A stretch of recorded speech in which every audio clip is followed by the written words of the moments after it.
নমস্কার। ছাদ বাগান একটি অসাধারণ উদ্যোগ, বিশেষ করে যারা প্রকৃতির কাছাকাছি থাকতে ভালোবাসেন। আজ আমরা দেখব কিভাবে একটি ছাদ বাগানে বেগুন ও মরিচের চারা রোপণ করা যায়। এটি শুধুমাত্র আপনার বাগানের সৌন্দর্য বাড়াবে না, বরং আপনার খাদ্য তালিকায় যোগ করবে টাটকা ও বিষমুক্ত সবজি। যে কোনো সফল রোপণের প্রথম ধাপ হল সঠিক প্রস্তুতি। প্রথমেই আমাদের নিশ্চিত করতে হবে যে আমাদের টব বা কন্টেনারগুলো যথেষ্ট বড় এবং সেগুলোতে সঠিক নিষ্কাশন ব্যবস্থা আছে। অতিরিক্ত জল জমে গেলে গাছের শিকড় পচে যেতে পারে। এরপরে আমাদের প্রয়োজন পুষ্টিকর মাটি। দোআঁশ মাটির সাথে গোবর সার বা কম্পোস্ট মিশিয়ে নিলে মাটি আরও উর্বর হয়। মনে রাখবেন, সুস্থ গাছের জন্য সুস্থ মাটি অপরিহার্য। এবার আসি চারা রোপণের কথায়। বেগুন ও মরিচের চারা নার্সারি থেকে সংগ্রহ করতে পারেন অথবা বীজ থেকেও তৈরি করে নিতে পারেন। চারা নির্বাচনের সময় খেয়াল রাখবেন যেন সেগুলো সতেজ ও রোগমুক্ত হয়। রোপণের আগে চারার গোড়ায় লেগে থাকা অতিরিক্ত মাটি আলতো করে ঝেড়ে নিন।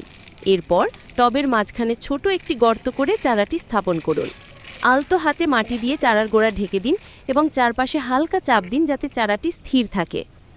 চারা রোপণের পরপরই জল দেওয়া অত্যন্ত জরুরি। প্রথমবার পর্যাপ্ত পরিমাণে জল দিন যাতে মাটি ভালোভাবে ভিজে যায়, তবে খেয়াল রাখবেন যেন জল জমে না থাকে। এরপর থেকে মাটির ওপরের স্তর শুকিয়ে গেলেই জল দেবেন। সকাল বা সন্ধ্যার দিকে জল দেওয়া ভালো, কারণ দিনের বেলায় সূর্যের তাপে জল দ্রুত শুকিয়ে যায়। চারা লাগানোর 2 সপ্তাহ পর থেকে তরল সার প্রয়োগ শুরু করতে পারেন। সরিষার খোল পচিয়ে সেই জল সার হিসেবে ব্যবহার করতে পারেন, যা গাছের বৃদ্ধিতে দারুণ কাজ করে। এছাড়াও গাছের গোড়ায় নিমের খোল ব্যবহার করলে পোকামাকড়ের আক্রমণ থেকে রক্ষা পাওয়া যায়। নিয়মিত গাছ পর্যবেক্ষণ করুন এবং কোনো রোগ বা পোকা দেখা দিলে সাথে সাথে ব্যবস্থা নিন। সঠিক যত্ন এবং পরিচর্যা করলে 1 থেকে 1.5 মাসের মধ্যেই গাছে ফুল আসা শুরু করবে এবং তারপর ফল ধরতে শুরু করবে। আপনার নিজের হাতে লাগানো গাছের টাটকা বেগুন আর মরিচ খাবার আনন্দই আলাদা।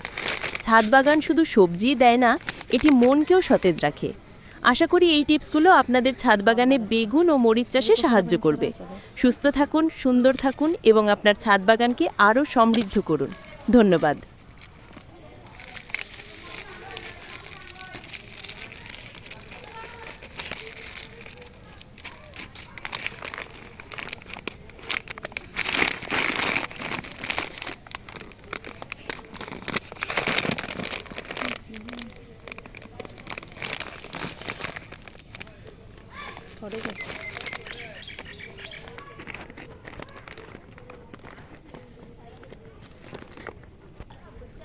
বিজয় আছে খালি তাহলে ভালো